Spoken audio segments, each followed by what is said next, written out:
Bonjour et bienvenue dans une nouvelle vidéo. Donc là on se retrouve pour une nouvelle vidéo de ma série estivale sur mes projets pour l'automne 2025. Et donc je suis actuellement en train de vous montrer le massif pour lequel j'ai le plus d'hésitation.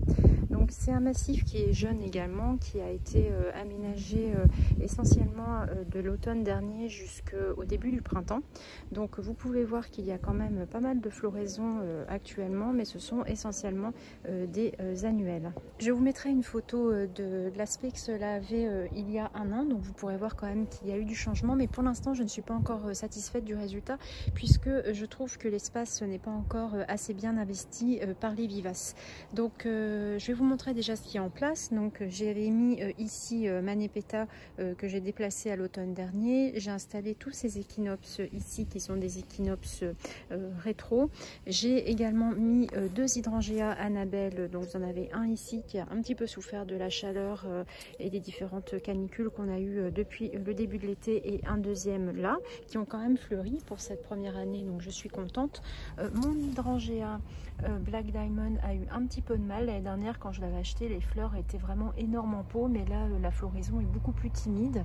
Et j'ai cet espace ici qui pour l'instant semble vide, mais c'est l'endroit où j'ai installé mon rosier blush noisette qui a déjà eu plusieurs floraisons depuis que je l'ai installé, donc ça j'en suis contente.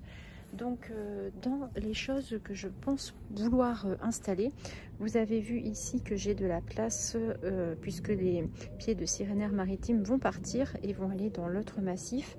Donc là c'est une zone où je voudrais installer le rosier Emily Brontë. À la base de ce rosier Emily Brontë, j'ai très envie d'installer des penstemon dans ce massif, éventuellement des delphiniums et des graminées pour amener un petit peu de verticalité.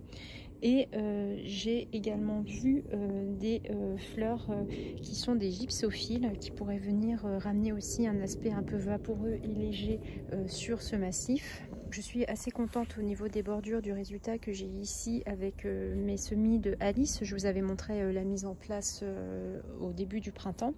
J'ai vu qu'il y avait des variétés de corbeilles d'argent qui étaient vivaces, alors peut-être que je viendrai en installer sur cette bordure pour renforcer un petit peu l'aspect sauvage. Et je pense réimplanter un pied de sauge également ici, puisque j'aimerais déplacer le pied qui est actuellement là-bas, puisqu'il n'est pas forcément très ensoleillé. Il y aura certainement plus de soleil ici. Et je vais essayer de partir sur une répétition des phlox, puisque j'ai installé cette variété de phlox au printemps dernier, et j'aimerais en fait les mélanger avec les gypsophiles pour créer un petit peu une espèce de motif sur ce massif pour qu'il y ait une répétition. Alors bien sûr je viendrai remettre l'année prochaine des annuels, puisque là j'ai installé beaucoup d'ignas et j'aime beaucoup ça. Certains cosmos ici, donc là vous avez les cosmos Cupcake Blush qui sont vraiment très très beaux, donc ça je suis contente de les avoir mis en place cette année.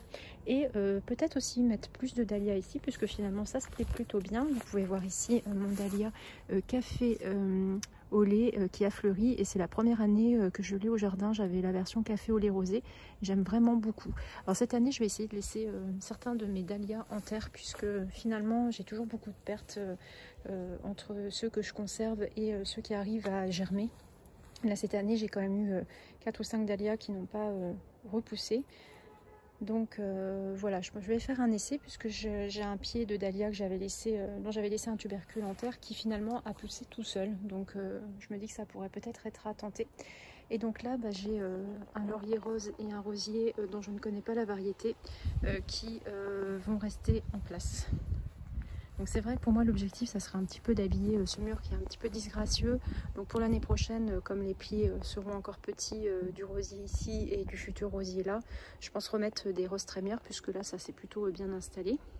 J'en ai plusieurs semis qui sont bientôt, qui sont prêts et qui n'attendent que l'automne pour être mis en place. Donc voilà, écoutez, si vous avez des idées à me suggérer pour cette zone-ci, n'hésitez pas, puisque c'est vrai que je suis encore en train de tâtonner. Je réfléchis encore pas mal à ce que je vais pouvoir installer à l'automne prochain. Et donc n'hésitez pas à intervenir dans les commentaires. Et d'ici là, je vous dis à très bientôt dans une prochaine vidéo.